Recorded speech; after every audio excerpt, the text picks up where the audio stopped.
Yes. Welcome in. Welcome back to another episode of the Format Podcast Live, special Tuesday night edition. And why are we here on Tuesday night? Because it is Tuesday, February 17th.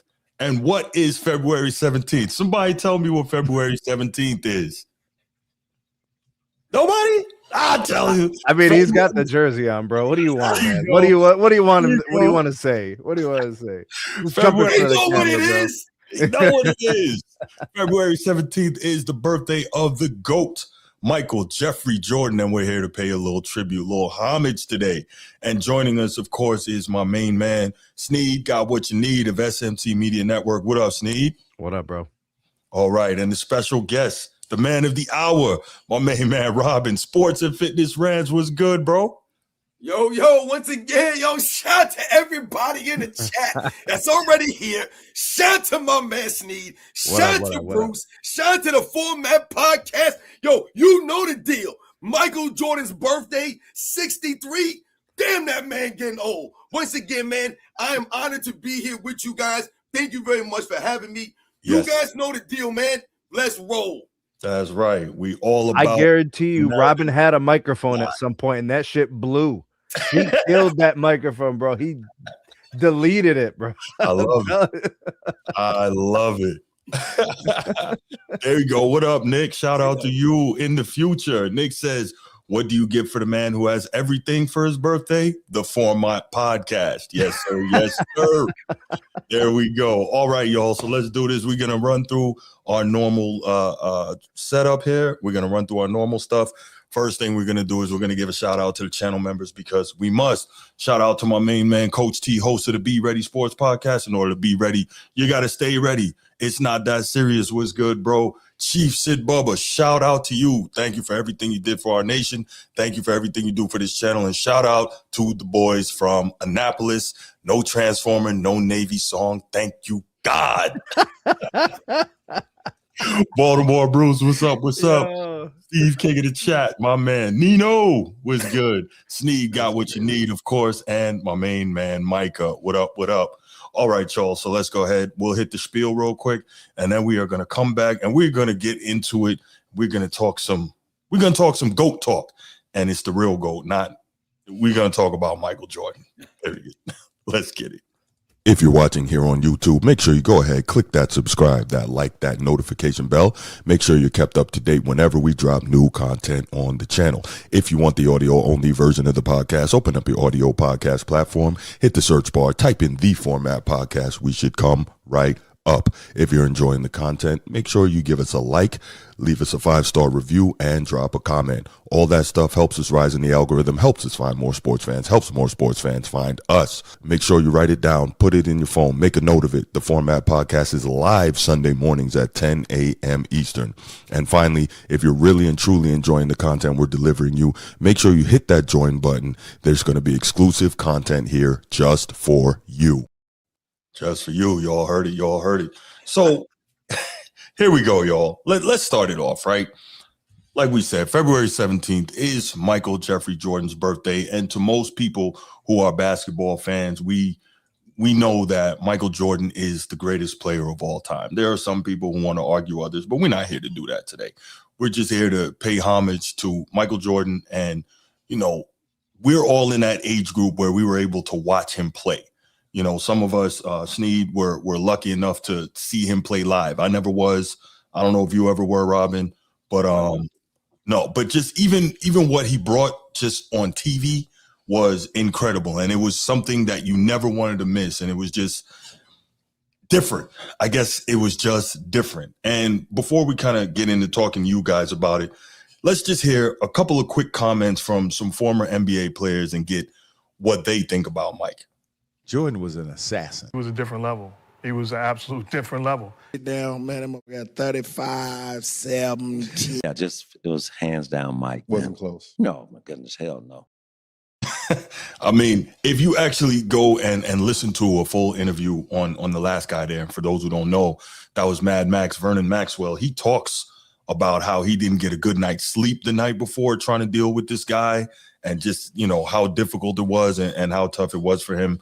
But, that was one of those things. Okay, Kelly Young 960 was good. He says, I saw MJ live in person on 4 occasions. Man, you're blessed. You're blessed. Because like I said, I'm old enough to have watched, every game that I could on TV. I wasn't in, that area of the country, so I didn't get them all. But every game that was nationally televised or even on cable back then, I saw it. And so I know what Michael Jordan was. I know what he did and, all the jaw-dropping moments, et cetera, et cetera. And we're going to discuss that. But I'm going to start with you. You know which play did it, Bruce, for me? I bet I know. I think you're going to say Craig Elo. It has nothing to do with Craig Elo. Not that. I bet it's the switch hands in midair in the finals. I never seen anything like that in my life. I thought that was it. I never seen anything like. I was convinced it was going up on the one side. No, sir. He switched midair, still hanging in the air. Right. Bro, it felt like he was in the air for 3 minutes. Yeah. And it was incredible. Smooth. Incredible. It looked smoother than it was on the right side. For sure. And it's a crazy thing when you go back and watch that.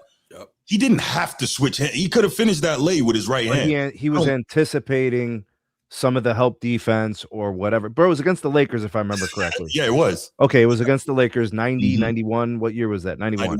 Yeah. I'm like, bro, he's just getting started. Probably this is his first championship. Yeah. Probably because Sam Perkins was on that team. He played with him in college, and he, maybe he anticipated, like you said, some sort of rotation or some sort of help. Because bro, that shot in Utah, that great, bro. Like technically, that shot. It's a big game. It's a big moment. Yeah. The shot itself was not that great. It was a jumper. The guy went flying by, bro. Like on the dime. It's the mid range, right? Well, that part's cool, bro. But the technical aspect, it wasn't. That switcherooski was more special, bro, is what I'm saying. I got you. Rob, man, give us some of your thoughts on Michael Jordan and what he brought and the memories that he brought to you. Well, it's interesting when Sneed brings up the switch hand layup. What you're talking about there and what you're bringing up are the iconic moments of Michael Jordan. And in fact, when you think about Michael Jordan, that's what his entire career is made of. A bunch of iconic moments. This man has more iconic moments than you can remember. And people don't even remember that those iconic moments, you mentioned the 89 shot against Craig Elo. What was actually really interesting and special about that shot, what actually made it more clutch than it really was, that we remember, was the shot before that. Because if you go back and you watch that game, before Michael Jordan, in fact, hit that shot, Craig Elo, in fact, what we thought was the game winner. Yeah, with seconds left on the clock, Craig Elo hit an amazing layup on the baseline, man. All right? So when you talk about the plays that Michael Jordan made, he followed up that shot, the Bulls down, because of Craig Elo. The man would have been, think about Craig Elo's memory now. If Michael Jordan has made that shot, Craig Elo's the game-winning shot. He's the hero. Right. So Michael Jordan, again, is greater and more clutch than we remember. But I thought it was interesting that you brought the switch hand layup up because this is what Michael Jordan does. He gives you the iconic moments that you can remember. But there's more. But there's more. Right. What about on the parquet floor in Boston when he was doing the Muhammad Ali shuffle on the baseline? Who does that, bro? Yeah. What about when he dunked on Patrick Ewing, bro? Smushed it in his face. I never seen that before, bro. Yeah. The Hoya Destroyer, absolutely. And the thing is, he cooked everybody, and then out, and then he went right back baseline, rose up over him, boom. What about when he got Mount Mutombo and gave him the finger wag? Bro. Yeah, there's so many. If you what Robin's talking about, if you had to build a career to be remembered, that's what it is. Yeah, for sure. That's what it is. And then you talk about so many of the players that he motivated and so many of the players that idolized him, and obviously the one we remember most, of course, the late great Kobe Bryant, who patterned so much of his game after Mike and took so much from him, from the skill set to the mentality. I think that speaks volumes about the impact that Michael Jordan had on the game of basketball. But yeah, about dunking.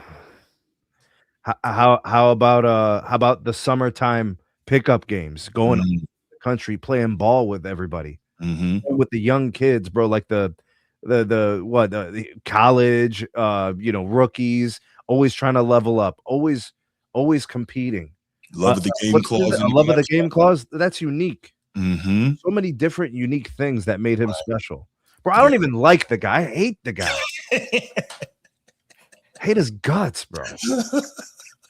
Caused you a lot of pain, didn't he?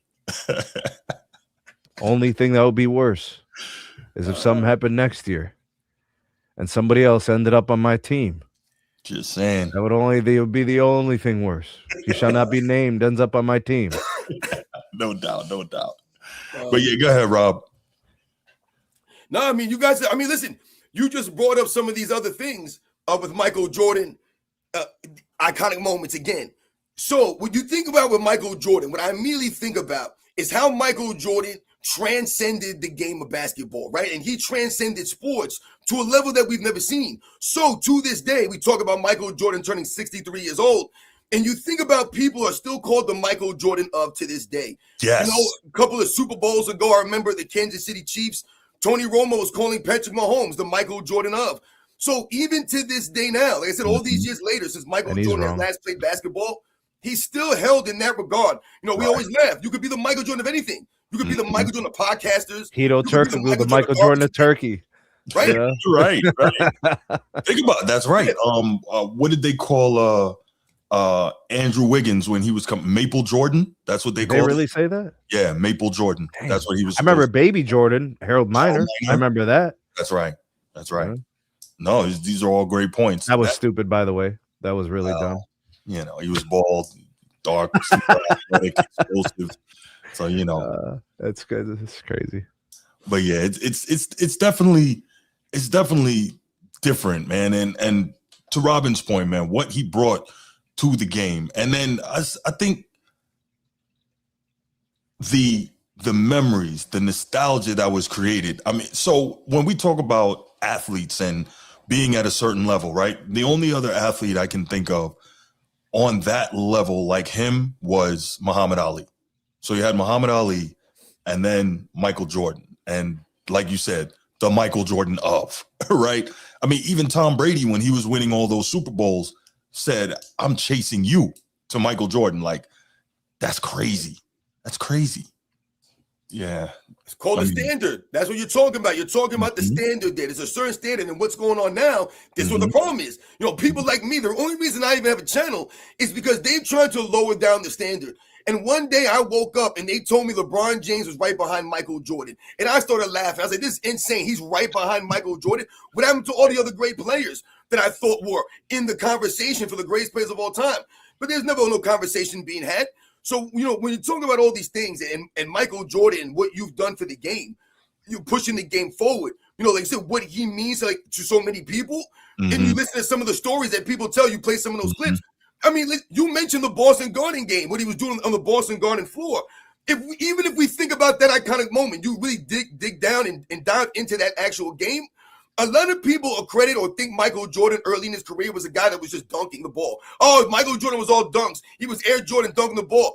Go back and watch that game. In his second year in the NBA, coming back from a foot injury, this man proceeded to drop 63 points against the number one defense in a hostile environment on a myriad of different shots. This man was hitting runners in the lane. He was hitting reverses. He was getting a couple of dunks. He was hitting outside shots. I mean, he was turning around, fading on cats. He was going double dutch on Larry Bird. He was doing everything in his second season, showing you the overall repertoire, the overall game. I mean, we didn't even talk about Michael Jordan at college and the development, the being coachable in those moments, hitting the clutch shot. So Michael Jordan always having that gene. You talk about the 84 Olympics when they were going against the NBA All-Stars, and Michael Jordan and the Olympic team proceeded to wax these guys. They couldn't win a game off them. So much so that Oscar Robertson, who was coaching the NBA All-Star team, told these guys to go out there and rough Michael Jordan up. So you've all seen that picture of Mike Dunleavy Sr. grabbing Michael Jordan across the face. That was because Oscar Robertson was telling these guys to stop letting Michael Jordan show him up out there. He said they're abusing them cats. And Bobby Knight went after Oscar Robertson on the sideline. These are the things that Michael Jordan has done, man, on another level. We're talking about icon, transcending the game, what you mean to the sport, what you've done. The people don't gonna like Michael Jordan, right? You know, I hate Michael Jordan. Michael Jordan, But Michael Jordan is respected. Everywhere he went, they might have booed him. They booed him out of respect. This is what he did for the game out there, man. Mm-hmm. Yeah, no, absolutely, Robin. And I agree with you because, obviously in that time in the 80s and everything, we always talk and we have to give credit to Magic and Bird for saving the league. Absolutely. And I'm a diehard Celtics fan. I got diehard Laker fans in the chat. Shout out to y'all. But as great as those guys were together, we know that Mike, when he took over, took it to a whole nother place. I mean, so there was a time when the two MJs, Michael Jackson and Michael Jordan, were the two most popular people on the planet. Like, that's inconceivable, right? So let's look at it this way, right? Like, and I'm not trying to make a GOAT debate, but let's look at it. LeBron is arguably the most popular NBA player today, right? But can we say he's the most popular athlete on the planet? No, right? Messi, Ronaldo, those guys blow him out the water. We can't say that. You couldn't say that in Michael Jordan's time. And in Michael Jordan's time, he didn't have the benefit of social media to, help blow him up and push him further throughout on a global scale. Like, so that's crazy when we look at, that level of influence. Bruce, Michael Jordan is more popular than LeBron James right now. And LeBron James is currently playing. All right. Mm-hmm. I tried to go buy a Michael Jordan jersey this Christmas for myself, and I couldn't find one. Them joints were sold out everywhere. Whenever Michael Jordan sneakers drop, them joints get sold out. People are buying his sneakers. They're wearing his brand. You see Michael Jordan's Jumpman logo everywhere. So the fact that Michael Jordan is more popular than all the guys that play, the facts remain. Michael Jordan was the most popular player in the most popular era of all time. Me and you were talking about Hakeem Olajuwon before we came on the show. Mm-hmm. And we talked about how the great players from that era, they weren't just great because they played in the 90s. They were great because of the guys they went against in the freaking 90s. Sure. That's why they were great. So when you talk about, we're comparing Hakeem Olajuwon to Bill Russell or, Wilt Chamberlain, guys he never competed against, why can't we put Hakeem Olajuwon in these conversations and put him up here? Because he went against Patrick Ewing. He went against Shaquille O'Neal. He went against David Robinson. He went against Dikembe Mutombo. He went against Brad Daugherty and Robert Parrish. You're going against the upper echelons of the history of the game. So that qualifies you to be in that conversation with the great, great players. The Kareem Abdul-Jabbars, he beat them dudes. So when you talk about the great players, we're talking about the golden age. To me, the mid-'80s into the late 90s is the golden era of basketball. Michael Jordan was the face of that entire era. And now they're trying to tell us that Michael Jordan didn't play against nobody, and he's only 6-0 because he didn't play against anybody, and his era was trash. Insane, man. Yeah, that's a whole different argument. Sneak, I see the brain over there churning, man. Bro, he didn't tell no lie. He didn't tell no lie. Right. I'm not going to sit here and echo all of that, but I mean, there is a point to be made that you can get better based on the proximity of those around you. So he forced teams to level up and players to level up. Bro, people shit on Clyde Drexler. Do you know how good he was? Problem. But the problem is he's the second best in an era where you had the best of the position. Clyde Drexler was him. He was an amazing player. Jordan was just better. Right. And Jordan had a Pippen. Meanwhile, Clyde had Terry Porter. It was just a different construct. Yeah. Pippen allowed Jordan to be great. Jordan allowed Pippen to be great. It was a perfect storm of players together helping each other be better. And they competed against each other because they know in order to be the best, I need the best competition. MJ knew that. What? So if I think back to even more, let's think more recently. Kobe beat the crap out of the Magic in 2009. Those Magic were supposed to beat those Lakers. Right. What happened? Right. Because that's what a great player can do, transcending the team. Bro, Andrew Bynum is a bum. He didn't care about the game, bro. No, he really Kobe just got him to believe in it for enough time. Right. I feel like MJ did that too. Yeah, absolutely. I feel like he got like Dennis to care enough at that moment in time. Bro, Dennis is wearing dresses, bro. Yeah, that's wild. You know what I'm saying? But he got him to care enough, I guess, for long enough. Hold on, Rob. Let me give a shout out here to Roland Curtis off Expo AM PNM. Appreciate the super chat, $4.99. Happy birthday to both the undisputed GOAT and undisputed king of basketball history, the undisputed champion of the NBA, Mr. Michael Jeffrey Jordan. Appreciate that. Thank you so much. Go ahead, Rob. Yeah, shout out to Roland Curtis, man. Thank you for coming through. Once again, shout out to everybody in the chat coming through, guys. It means a lot. Like I said, thanks again for being on here with you guys, man. You mentioned the Orlando Magic against the Lakers in 2009. And you know what's funny about that series or that thing, and we can think about Michael Jordan again, and how we, sometimes we forget. And I always tell people that I owe Michael Jordan. Michael Jordan don't owe me a damn thing. He don't owe me an autograph. He don't owe me a handshake. He don't got to be nice to me. None of that crap. He owe me a damn thing. I owe that man because he showed up. And we owe Michael Jordan for being there when it mattered most. And what am I talking about? You think about the 2009 series, man, of the finals, man. Remember how they were promoting this as a LeBron James, Kobe Bryant matchup, right? That was a promotion by Nike. That was a promotion by the NBA. Everyone's promoting this. Remember the puppets, Robin? Two premier players in the league, right? So they promoted that. That was supposed to be uplifting the league. That had nothing to do with the individuals. That was supposed to be a rivalry to lift up the NBA going into the future. Yo, Kobe Bryant, the young LeBron James. What was that similar to, guys? The 91 Magic and Michael Jordan. And they were building up. Magic versus Michael. They were building that up, going into the finals, building it up. Michael Jordan didn't fold up in the Eastern Conference Finals. So he showed up. They beat the Detroit Pistons, back-to-back champs, right? And they showed up in the finals. Magic Johnson showed up. Michael Jordan showed up. And Magic Johnson balled the hell out. And so did Michael Jordan. So we got to see that because he didn't fold up on us. So that pushes the game forward. That gives you the passing of the torch moment. That's what you get there. For sure, for sure. And when you talk about those things, then we also got to talk about what he showed, because let's say this: athletes had endorsement deals prior to Michael Jordan, right? We saw like Bird, Isaiah, Bernard King, Magic, all those guys, Dr. J, Converse weapons, right? There's actually a commercial from the early 80s and they're all rapping, and it's Magic and Bird and I think Bernard King, Mark Aguirre. And Mark Aguirre, and they're all rapping on the video. Kevin McHale was rapping too. That's right, because they all wore the Converse weapons, just in whatever colorway was appropriate for their team, which was pretty much either white and black or black and white, right? So you saw that, so you knew that guys got endorsement deals. But Michael Jordan was the one who took it to a whole nother level in terms of athletes being pitchmen, right? Now, we know, if you want to go back to a name that's a little less popular and more scandalous now, OJ was a pretty good pitchman back in his day, right? We know the commercial with him running through the airport because he was late for his flight, the Hertz commercial. Right.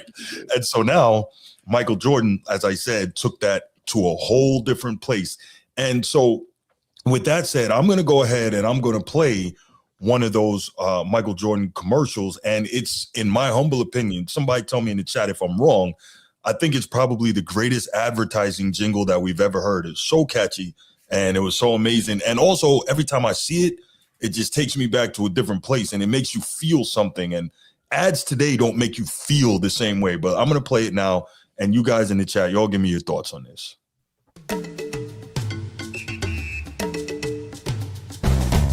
Sometimes I dream that he is me. You got to see that's how I dream to be. I dream I move, I dream I groove like Mike. If I could be like Mike, Oh, if I could be like Mike, like Mike. If I could be like Mike, be like Mike, be like Mike, be like Mike. Oh yeah, I try, just need to fly. Just one day if I could be that way. I dream I move, I dream I groove like Mike. If I could be like Mike, I'm gonna be like Mike, like Mike. If I could be like Mike, be like Mike, like Mike. If I could be like Mike, be like Mike. Damn. Yeah, I don't know about y'all. But when I see that video, like they could see it. Like I was literally, y'all couldn't see it. They could see me. I was singing along with the video. It takes me to a place and it makes me feel a certain way. And you don't get that same thing from ad campaigns now. And not only did it, did it touch you a certain way, pause, right? But it also is super catchy and was incredible in terms of moving the product. And I don't know that we've ever seen anything like that since. I mean, what are you guys' thoughts on it? Man, they put that Craig Elo clip in there. God, I knew that's what you were complaining about.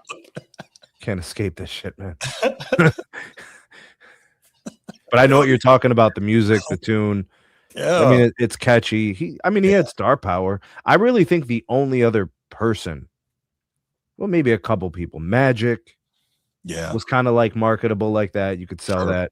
Maybe Wilt could have been that if he came later. Maybe, yeah. You know, but I don't know if he would have had the same impact. I don't know. There's a lot of factors. Mm-hmm. You know, I mean, remember Space Jam? Yeah. Space Jam wasn't that much longer after this. That commercial was probably what, 91 or 92? I don't know. That commercial? Yeah. I think somewhere like that. And then Space Jam was like 95-ish, 96 maybe. It was in between the in between the retirement. Yeah. Yeah, man. David Stern, he's like, this is what it's going to be, and we're just going to push this train. And the most important thing, you can't do these things unless you're winning. That's right. You just got to win chips. You know what I'm saying? Like, that was always the thing about certain players. Start winning chips. Watch the doors open. Giannis had commercials after he won the finals. Sure. Giannis. Bro, Giannis started speaking English like 8 years ago. Mm-hmm. They had Giannis in commercials after he won the finals. That's right. That's all it takes. You just got to win. You got to win. Well, remember we talked about this. Sorry, Robin, real quick. Remember we talked about this need. It's reversed now, right? It's not master your craft and then those things come to you. It's those things. Yeah, and then what happens? Here today, gone tomorrow, right? Yeah, for sure. And that's what happens. You get a Ben Simmons. Yeah, you get Ben Simmons. You get all these other random guys that just coming and going, and bro, they don't have sustainable, star power. That's right. Robin, go ahead, man. Oh no, you guys hitting on the head right there. I was just gonna add, like, once again, when you think about what you guys are talking about, the marketability of some of these players, or someone like Michael Jordan and the NBA's popularity in the 90s, again, it's not just Michael Jordan. Michael Jordan is, once again, we remember Michael Jordan because he was the guy who was in the forefront of this. But Charles Barkley was marketable as hell. Charles Barkley, even to this day, is one of the most marketable. I mean, the man was the highest paid person on TV just because of his mouth. And Charles Barkley, because of the swag and the charisma of Charles Barkley, he could say things that other people cannot say. They get canceled, not Charles Barkley. So once again, when you think about someone like Charles Barkley, I saw someone in the chat mention Shaquille O'Neal. Shaquille in the 90s, Shaquille O'Neal that dude was everywhere. That man was rapping. He was doing movies, whether they were good or not. The man was everywhere, man. And like I said, that was part of the downfall for Shaquille O'Neal. He couldn't balance the Hollywood life and basketball. And Kobe was like, yo, get your mind right, fool. And Shaq was like, yo, I'm good. And we was like, yo, Shaq, you're not good, dude. What are you doing? But there were, remember Penny Hardaway with the little penny commercials? Somebody just fire commercials. Yo, there was Larry Johnson with the grandmama stuff. There were so many guys in the 90s that, remember, Mutombo had the finger wag commercials. No one fly in the eye of Mutombo. So Robin, what happened recently? Do you remember the thing that they were doing with Kyrie with Uncle Drew? Yeah. It just stopped. Kevin Love was in there, the old man. You know why that stopped, though? That stopped after the controversy in Brooklyn. Everything with Kyrie got shut down at that point. But they had the Kevin Durant thing ready. I think it was Durant. Maybe it was Anthony Davis. I don't know. They had, remember the one, it was like a silhouette. It was like to be continued. It was going to be the next chapter. Right. They had a whole thing planned. Like that stopped. It was so good. Uncle Drew was cooking them, right? Putting on all the makeup and the old gear. Yeah. That's a good movie. I enjoyed it. I watched Uncle Drew. I thought that was a good movie. I enjoyed it. I thought everybody was really, like I said, they were funny, man. Like I said, the characters are Chris Webber and, you know what I'm saying, Shaquille O'Neal, Reggie Miller, all those guys were in there. Bro, they traded stories and entertainment with winning, right? Winning in the game.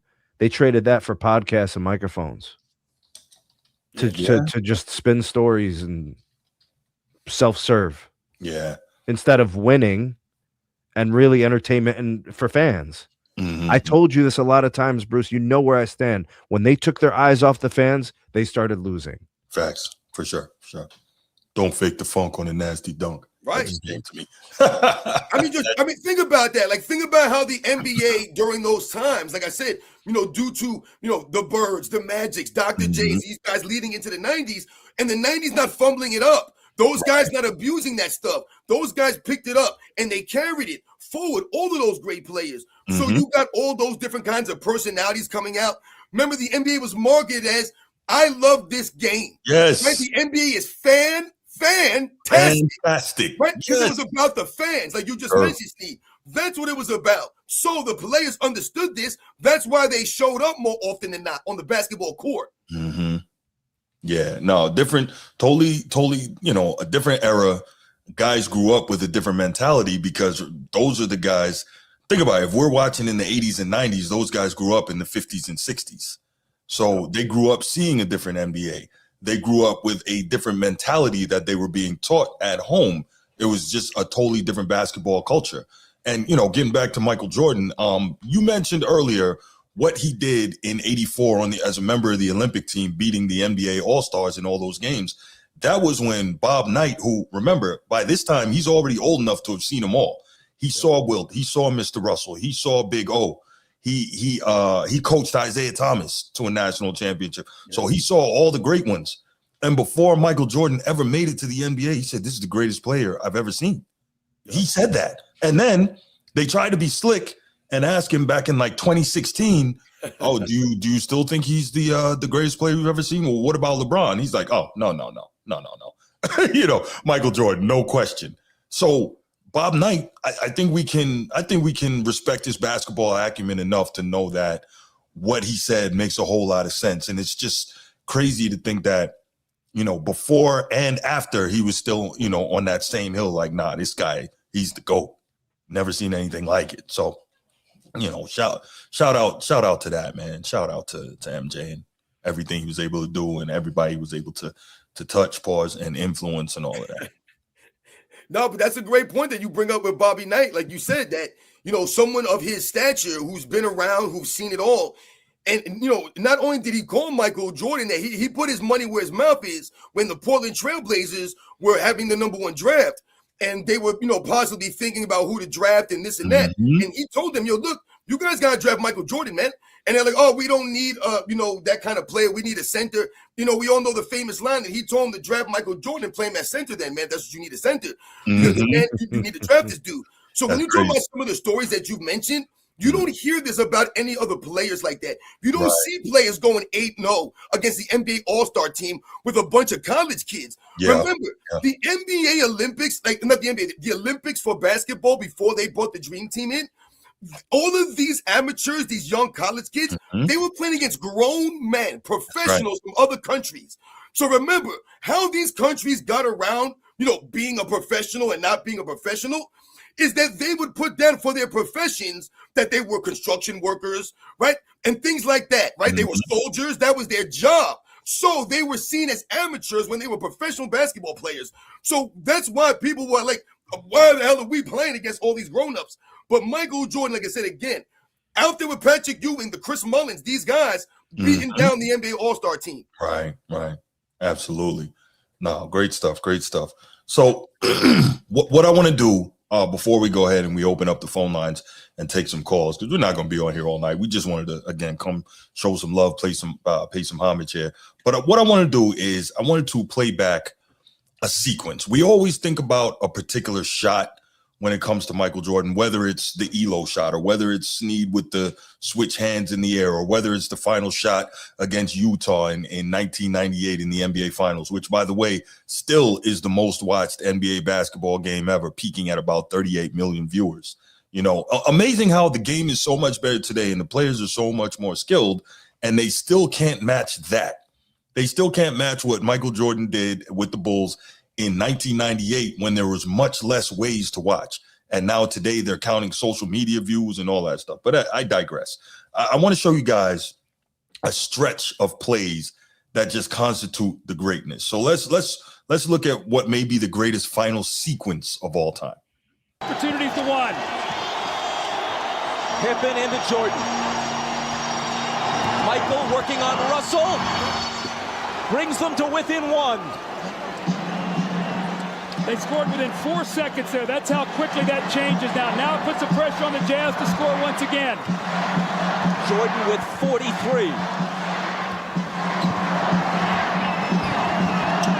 Malone is doubled. They swat at it and steal it. Here comes Chicago. 17 seconds. 17 seconds from Game 7 or from championship number 6. Jordan open. Chicago with the lead.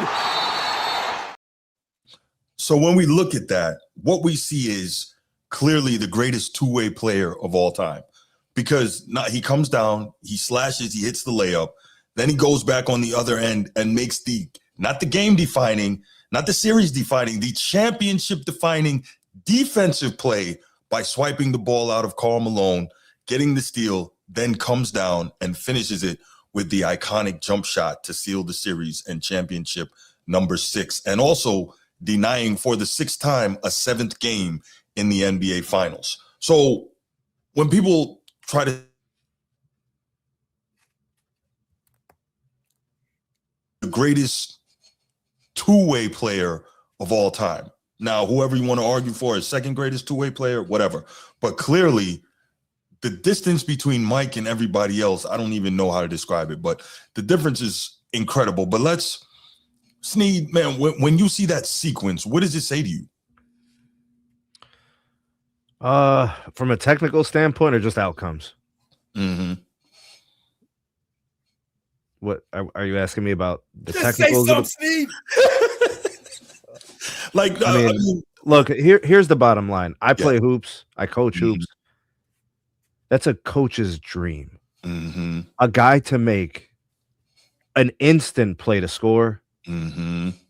Go back on the other hand, rip the ball, get it back, and get the go-ahead bucket.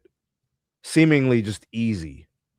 They didn't even call a play. It was just an isolation. Mm-hmm. But the play he made on the baseline, it was risky. If Karl Malone had his head out of his ass, he would have known that something could have been coming from that side, but he wasn't anticipating it. But Jordan made a calculated risk, I think. Right. And then executed the play. Knew that the best play was for him to get a shot. He knew it. It had to be him that had to take that shot. If they would have sent a double, he probably would have gotten rid of the ball. He probably would have made that play. He would have made the right They stayed with Brian Russell because Brian Russell was an all-NBA defender. Right, for sure. So they're like, we'll just live with it because he's passed it and guys have hit shots before. They remember the Paxson shot, you know what I mean? So Absolutely. they had to do it. Mm-hmm. And he was open and hit it. So let me ask you all this real quick before I get to you, Robin. I was thinking about this as I watched that sequence over and over again before we started the show. If you're Byron Russell, why did you not try to, prior to the inbounds, body up Jordan some more and try to deny the inbounds? Did you see the last play? Did you see the play before? The first one, right? When he slashed to the just rim. went by him right side, bro. That was right. No doubt. But I'm talking about try to deny the inbounds, right? Because when you're playing against a guy like that, that's one of the things you try to do is deny the inbound, deny him the ball before he can get it and do what he does. You know what I'm Are saying? you talking about on the first play? Yes. The first one where he caught it and then he took it right at that right elbow and went straight downhill. Well, they were up 3. Mm-hmm. So they weren't really pressed to deny the ball. They were up 3. And remember, in that era, they weren't designing plays for the 3. Well, right. But you also know that at that point in the game, what did Mike have? What did he finish with in that game? 46, 45? So at that point, he had 40, right? He had 40 or 41 at that point. So I would think I'm not trying to let this guy get the ball. Just saying. Easier said than done. He did it 46 times that night. Right. Right. Okay, Robert, go ahead, man. You know what's interesting about that play? What's that? And we mentioned this earlier.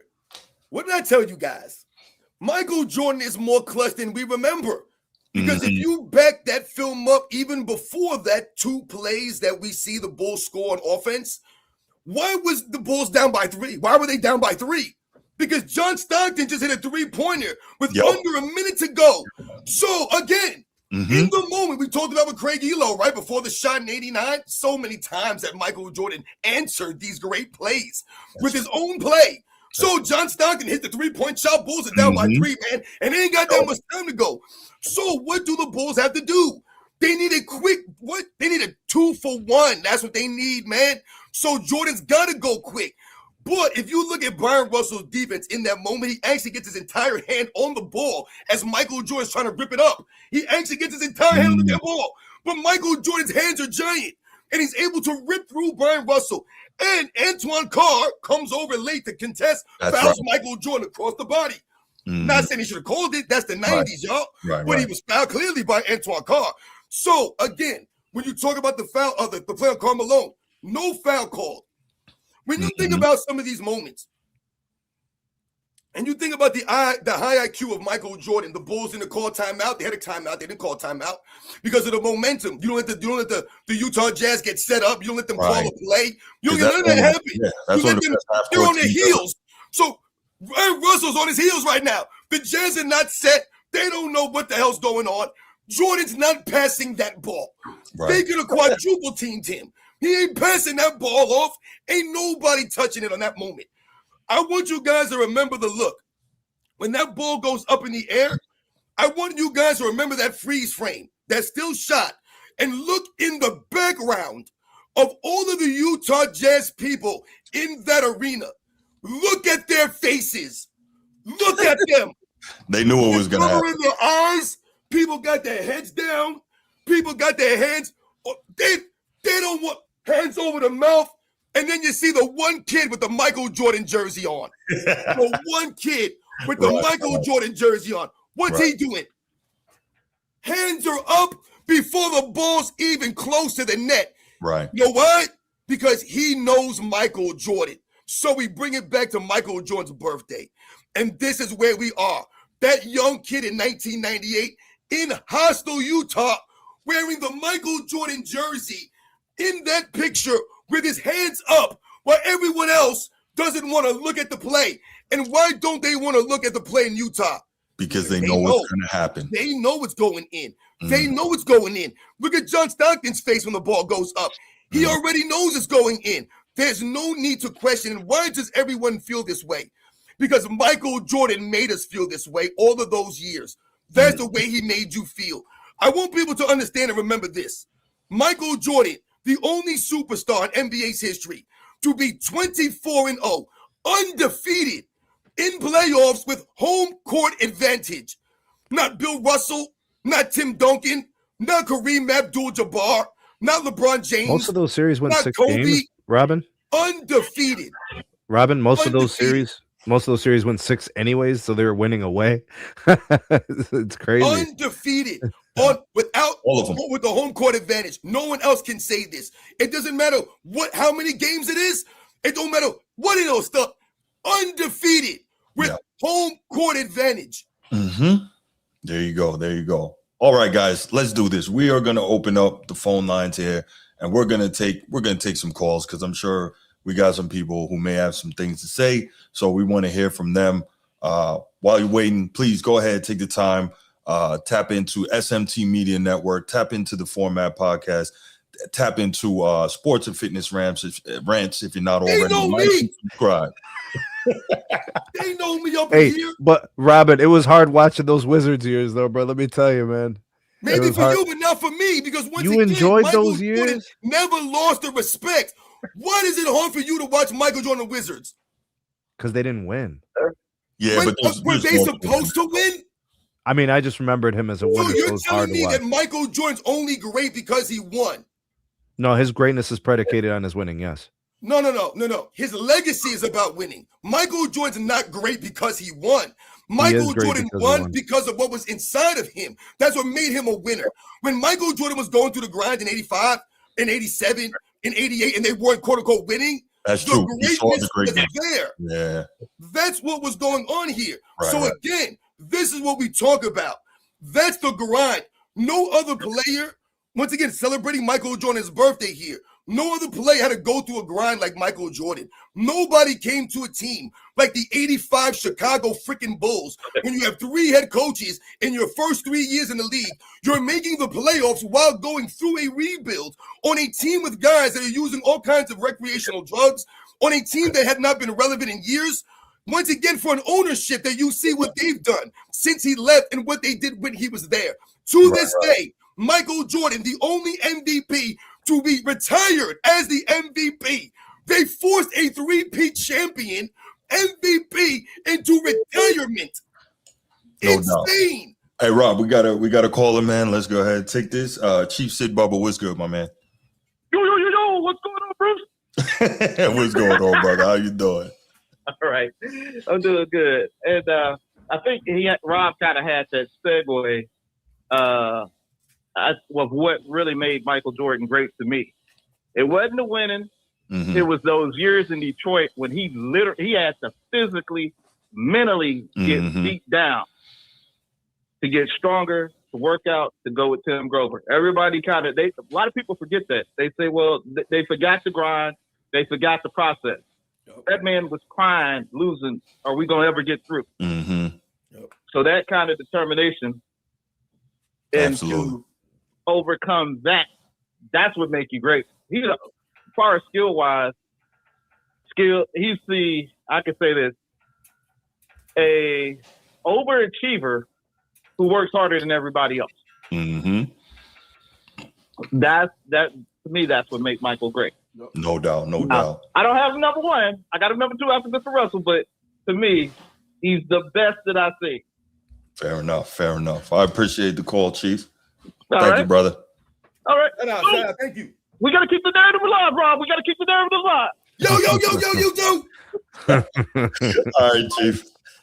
Caller from New York, Long Island, area code 516. I see you. Call back. Yeah, no, good call by Chief. Here we go. Caller from New York. Who's this? Hey, what's going on? It's Chris Silver. How are you? What's going on, Chris? Good to see you. Thanks for calling. I think Michael Jordan is the GOAT. I don't even think there's a close second. Agreed. I just want to know how the league was able to manipulate hundreds of thousands of people that LeBron James is the best of all time. I want to know how they did that, how they pulled that off. So they don't want it to be because they don't want it to be Michael. They want it to be someone else. Well, listen, we're not going to turn this into a GOAT debate. However, the simple answer is it's not just the league, right? Is an amalgam of the league and Nike and LeBron himself, right? So obviously, notice who are the people that say that LeBron is the GOAT. Most of these people aren't people who were able to see Michael Jordan play. And then you combine that with LeBron taking advantage of social media and pulling a move no other player's been able to pull in terms of literally controlling the media, right? Having plants in the media, Shannon Sharp, Nick Wright, Kendrick Perkins, right? So when you have all that going on, and then on top of that, Draymond Green, right? And then on top of that, you've got Hall of Famer Draymond Green. Right. Then you have an agent. We've never heard agents talk like Rich Paul talks, but he's always out there pushing the narrative. So they have a very concerted strategy, and credit to them. They've executed it extremely well. So it's not just a function of the league doing it, because the league always has to have a face, right? They can't count on Michael Jordan forever when the guy hasn't played in a quarter century, right? So it's yes. I think LBJ destroyed the league. All right, well, that's somewhat unwatchable because of him with the player empowerment, with that everyone can jump to team. I think he killed the league. All right, well, so here's the deal, man. Can I say something real quick, Bruce? Yeah, 1 second, Robin. I agree with you, bro, and Robin's going to respond to that. But for the rest of y'all, this is not a LeBron thing. This is not a GOAT debate night. This is paying homage to Michael Jordan. But go ahead, Rob.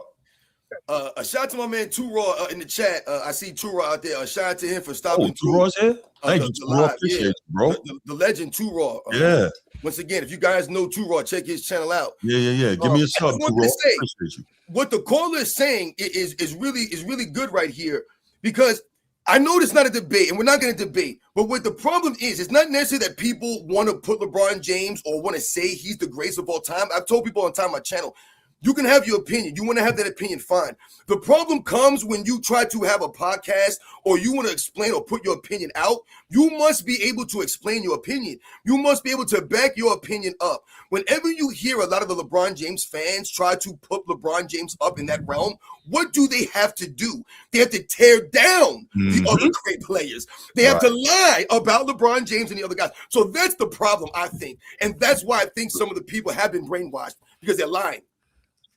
True. There you go. Well, thank you guys. I appreciate it. Have a great night. No doubt, Chris. Appreciate you, man. Like and subscribe to SMT. Like and subscribe to the Format I did. Podcast, bro. You guys. Hey, thanks so much. Thanks, Have a man. great one. All right. Keep the calls coming. If anybody. There we go. Here we go. What up, Bruce? Yeah, hi. Good day, fellas. What up, Bruce? How are you? How you doing, brother? Hey, man. Hey, Bruce, why you giving me that look, Bruce? Like, he come with the bull crap. You already know I am. I know you are. I know you are. I'm coming with it. Why y'all here glazed with Michael Jordan, man? Like, seriously, really? Nobody. Birthdays was the worst days. No. Hey, Bruce, hey. You don't celebrate. You don't even celebrate Hakeem, your dream birthday. That's your guy. Hit the sound button. Why is Michael Jordan being celebrated on his birthday on the Format Podcast, He's brother? the greatest the of all glaze time. session is unreal going on right now, bro. You can call it what you want to call it. Go ahead, man. Michael Jordan's away in the Maldives minding his business, and here we are on the Format Podcast. There's 1,000 other things to talk about in sports. But y'all here glazing Michael Jeffrey. Bro, Bruce ain't never talked like this before, bro. You already know how I feel about MJ, Bruce. But happy birthday, Michael Jordan. I will say this. Back in the day when Michael Jordan played, everybody went in the house. Maybe because it's different now because of social media. It's just not. It was a nostalgia about Mike when he played. Like the projects went empty. The hood, when Mike was playing the playoffs, the hood got quiet. The crime rate dropped basically back in the day. He was a crime stopper, yo. It was a real thing. Yeah. That's the impact he had on the culture. Man, Michael Jordan, what else can I say about Mike? Mike, man, the ultimate businessman, very shrewd, a shrewd businessman. Shout him out for that. Shout him out. He just won a Daytona 500 this weekend, huh? His team. Man, that man just got angel wings. But I will say this about Mike. We already know he's a jerk, a bully, a snitch. He's being celebrated like he's just one hell of a guy. That's a new one. I ain't heard snitch before. That's a new one. No, when they say hold on. When they say snitch, they're talking about how he was on the Last Dance, talking about the dudes being coked up when he first came in the league. Oh, all right. And like that's common knowledge. All right. You on there? I mean, we saw Rick James, bro, what he was doing in that era. I'm ready to land the plane. I ain't gonna hold your show up, Bruce. I don't want you to rush me off the phone. I'm not rushing you off the phone. I just disagree with even though I pay my bill, my rent every month. I'm not rushing you off the phone, man. Go ahead, brother. Yeah, Mike. He's not this hell of a guy. He's a bully. You know, we already know that, and he's not tough like that. He was bitching and complaining. I mean, real quick, to break it off.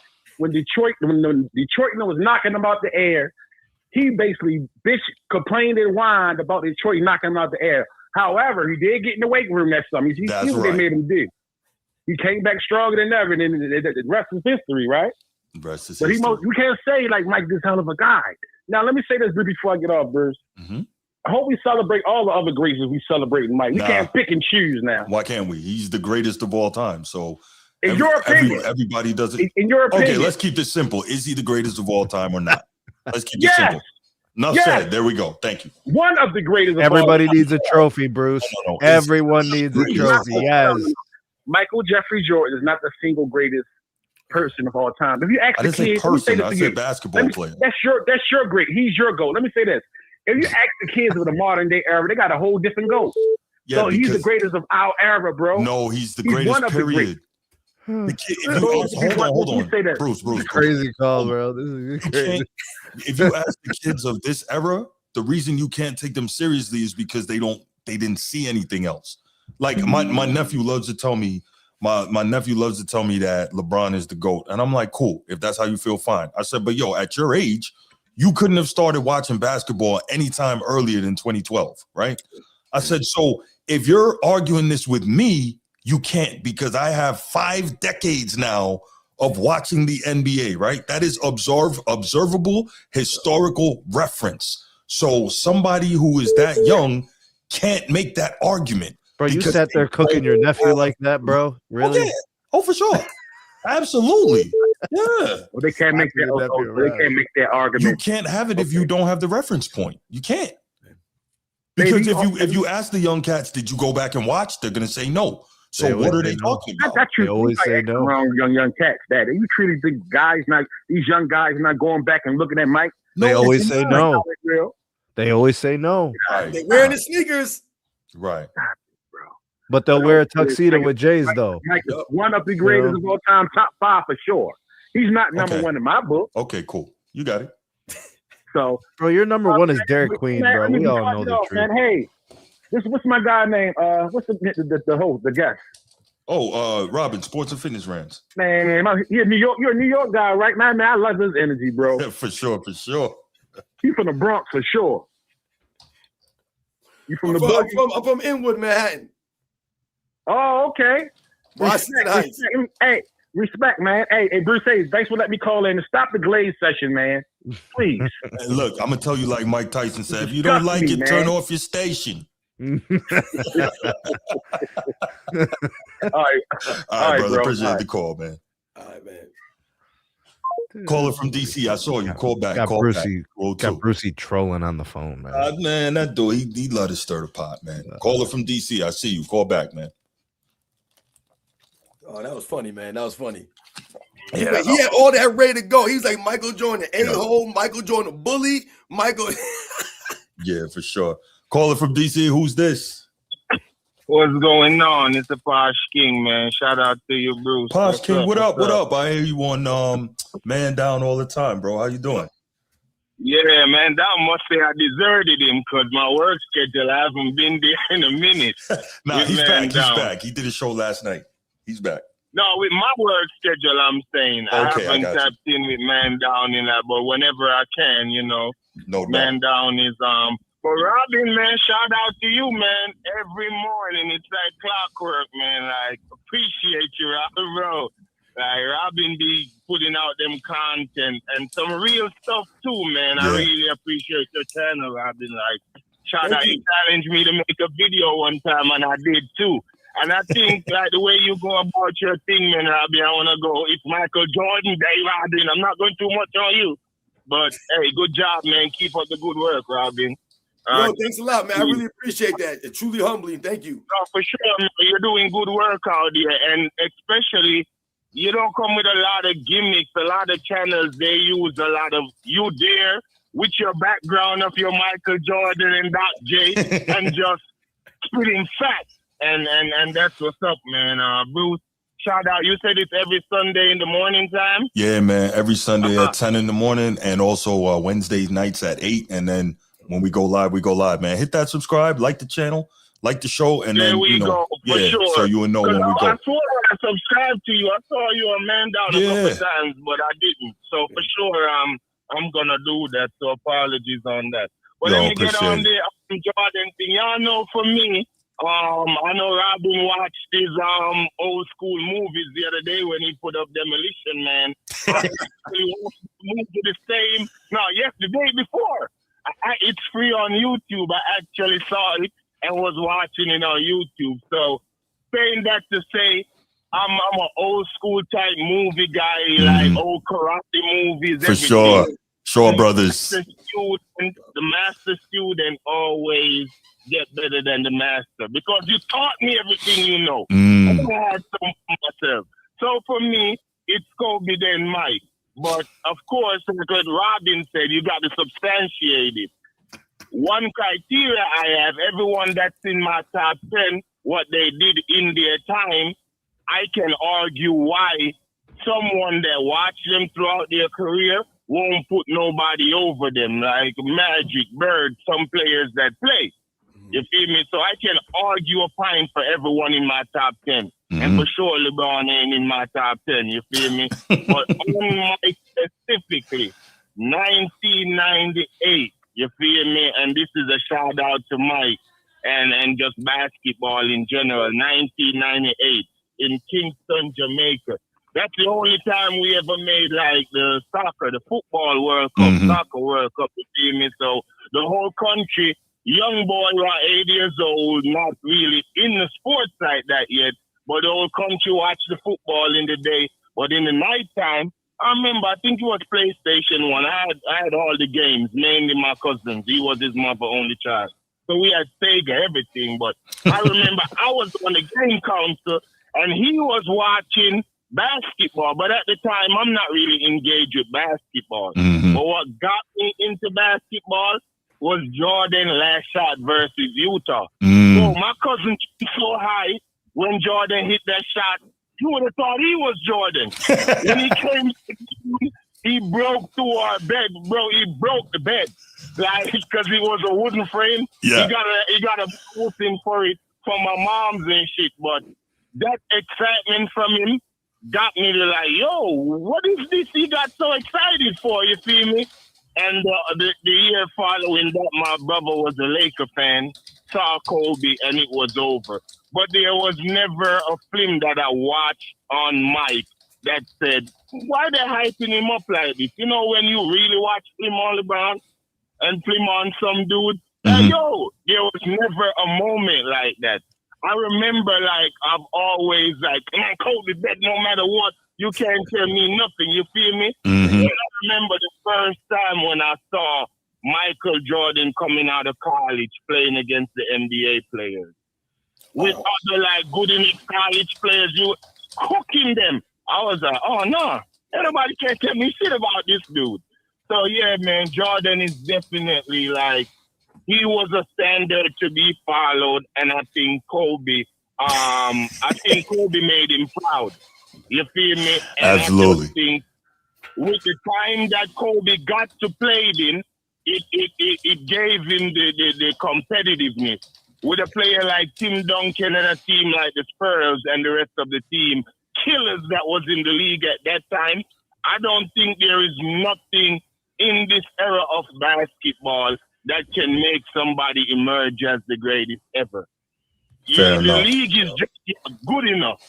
You feel me? So I think it was everyone got to start being ranked 2010 amongst themselves. Agreed. You just cannot go back because it was just a total different time era with the All-Star game, with the willingness to go in the dunking contest with every single thing. Like, you just cannot compare. But shout out to Michael Jordan, man. Truly one of the standards and just like the David Thompson and the Dr. J and all of them before him, he made those guys proud same way. And this one of the greatest thing I think too. I really feel like something I probably surmised and it's probably not true, but I think Mike was the one who told them, like, leave Kobe alone back in 2003. I think he stepped in. I think that Mike told him, hey, that's, you know, and when you watch even from the All-Star game in 98 when he was saying that Laker boy, Mike had an admiration for him and how much he wanted it. And that's really what you can hope for, like handing off the torch. Like somebody that truly embodied, you know, what it's just not in name. Like this kid wants it and he's coming after it. So shout out to Mike and happy birthday, man. He was truly, you know, I just got Kobe over him. I think the son, you know, he learned too much. He wanted it too much. All right. Well, I appreciate the call, Posh King. Yeah, thank you so much for calling, man. Appreciate you. Make sure you. Away, Bruce, for sure. Yeah, no doubt, brother. It's a good day locking in with you on Sunday. No doubt, fam. Be safe out there, man. Right. All right. Posh King with the good call. Posh King with the good call. Appreciate the love. Yeah, man. Man, he did it's just, you know what? Before we get out here, the last thing I'll say, it's not even just so much Michael Jordan himself, but and the things he did, but like Robert said, it's the embodiment of that era. And I think that also is what's so completely amazing about him. Because if you really look at it, is there one player that truly embodies this era? I don't think so, right? Now there's a player who, is clearly the face of this era, but not necessarily one that embodies it. And there's not clearly one that dominated it the same way. So you just look at Mike and it's just like, it's like none we've seen before. And, that's it. But I'm going to go ahead and I'm going to wrap it up right here. Thank you so much, everybody who's here. We really appreciate you. Thank you so much, Robin, man. Appreciate you being here. Love the energy. Love it. Oh, wait, before we go, you got a call from New Jersey. Caller from New Jersey. Who's this? Hey, what's up? This is Carlos Rivera. What's going on, man? What's your name? What up, Los? I'm a subscriber to Sports and Fitness. And I just had all you guys, love all your opinions. Appreciate it, man. I had a question for Robin, but anyone can answer this. Earlier on his live, I might have missed it, but he was discussing the whole Kawhi having the greatest All-Star game ever, supposedly. And I'm wondering if we can think that Michael or Magic or whomever had the greatest All-Star game, and obviously historically there were only one game for the All-Star weekend back then. Mm-hmm.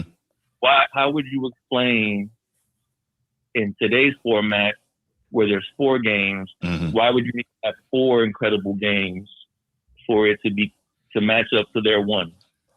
Let me give a shot at this, and then I'll let Robin go. For me, I'm not saying that I think Kawhi had the greatest All-Star performance ever, but when you look at the way that dude cooked 31 in 12 minutes, and not just the 31 in 12 minutes, like, remember the way that format was broken up with the 4 separate games and kind of advanced to win, right? Because of the round robin format.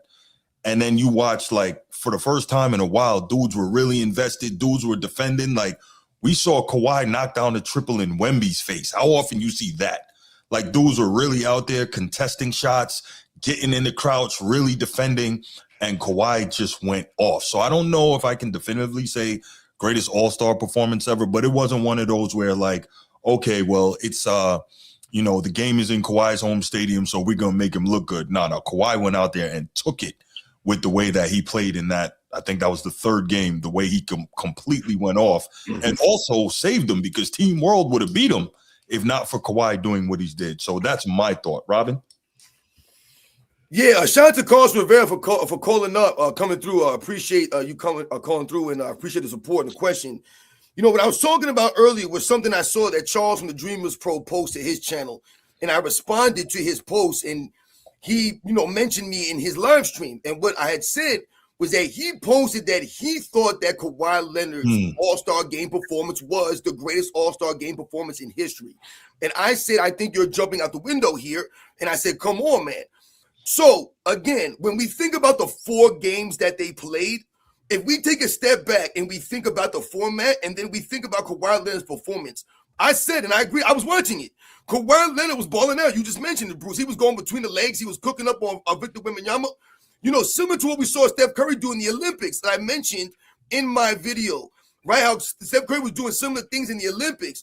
The problem I have is, once again, the format.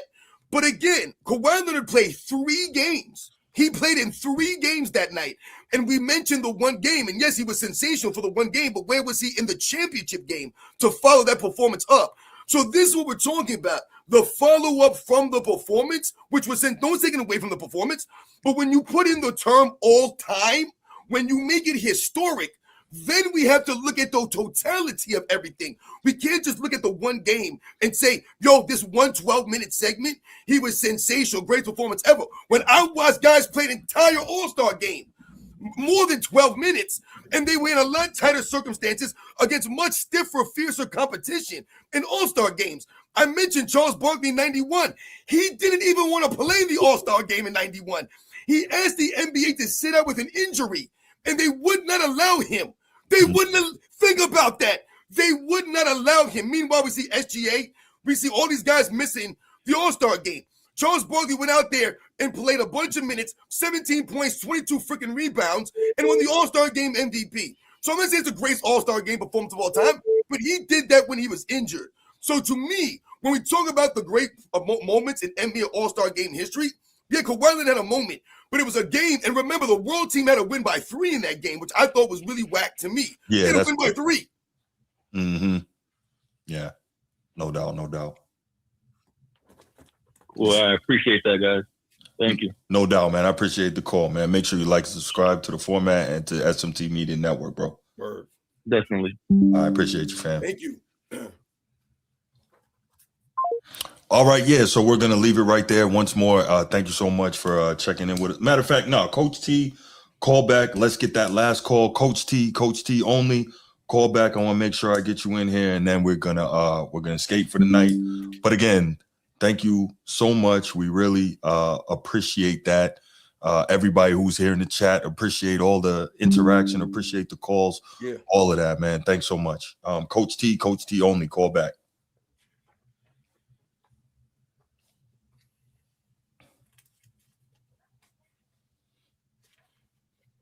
Damn, Coach T want to act like he don't know the number no more. Yo, I think that Coach T is always behind when he's listening to the show, because like it takes him a couple of minutes to. Bro, text him, be like, "Yo, man, now's your time. Come on, bro." Oh yeah, for sure. Good one. Yeah. Oh man. All right, big term. Appreciate that, man. That's nice thing to say, bro. I don't know about the GOAT, man. I'm just, Coach T, what out up? here hanging out with Robin and. Yeah. You gonna let your number one member in the show? Yeah. Bro, you gotta save us in your phone and hit the speed dial. Stop playing, do man. something, man.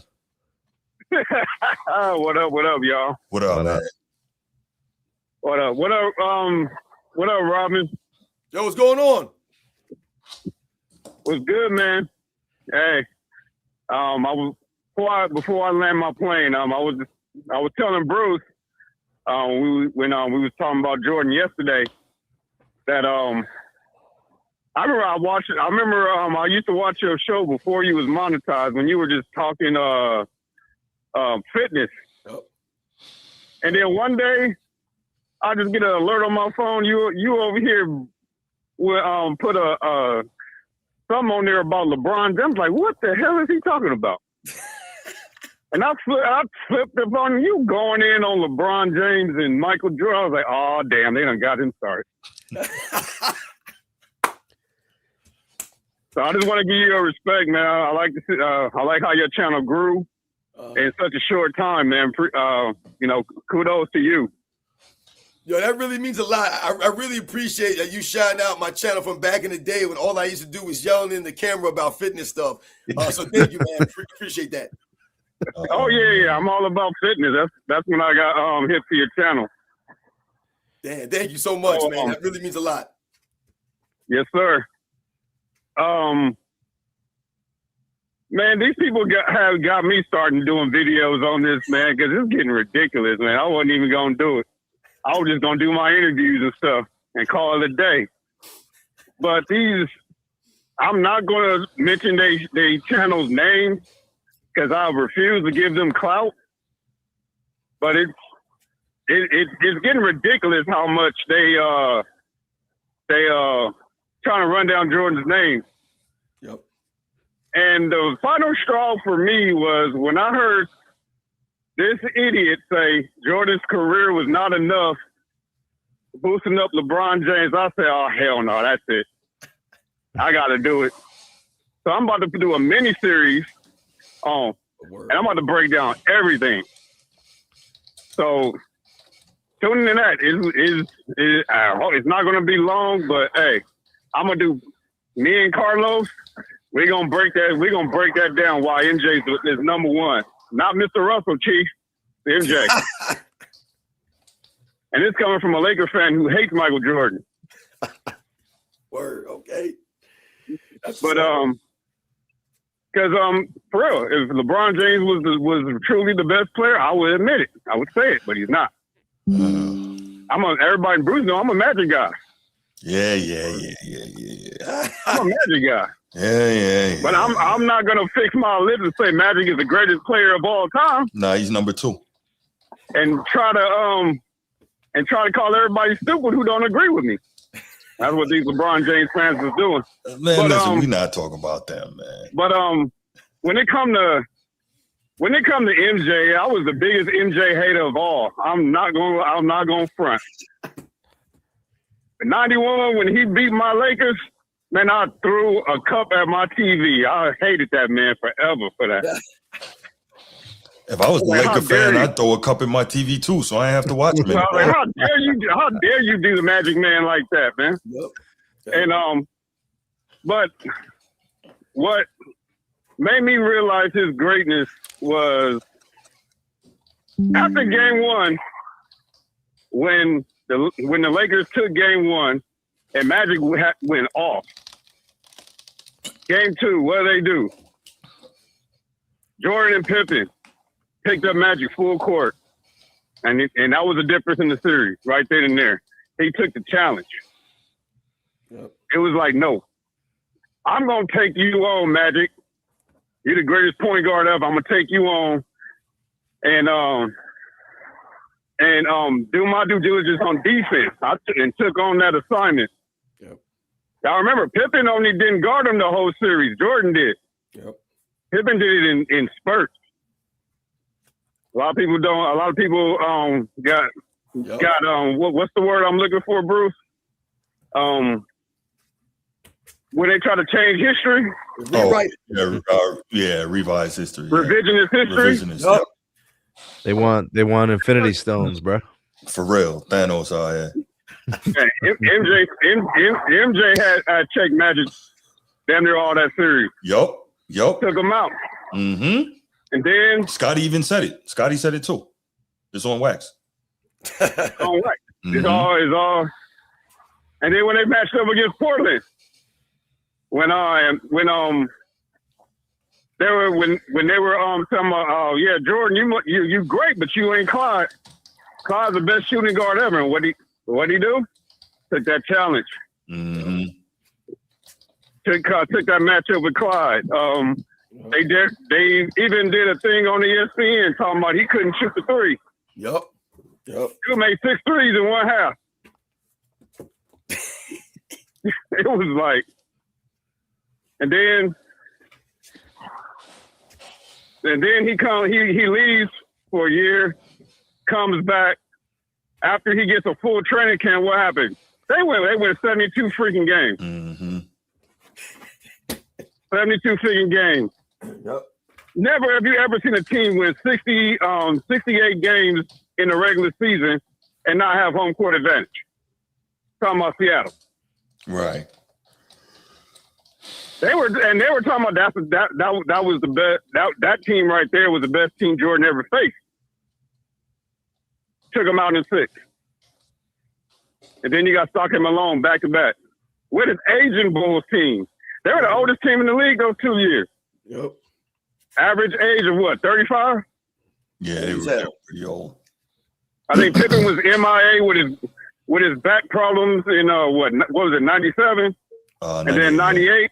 98. And then 98. He really didn't have a supporting cast. It was all him, and then you played the sequence that ended it off. I was like, I still hate that man, but yeah, he's that one. He's that one. And I have not seen anyone come close. No doubt. I have not seen anyone come close. So for me, I ain't thinking everybody. I'm talking about for me. A man that I can't stand because of what he did to Magic. To say, okay, he's the greatest ever. He's the greatest ever. Until somebody else knock him off his throne. Yep. Here you go. I appreciate the call, Coach T. Thank you, brother. Oh, before I go, y'all need to check out my video. Yeah, I'm plugging myself. Yeah.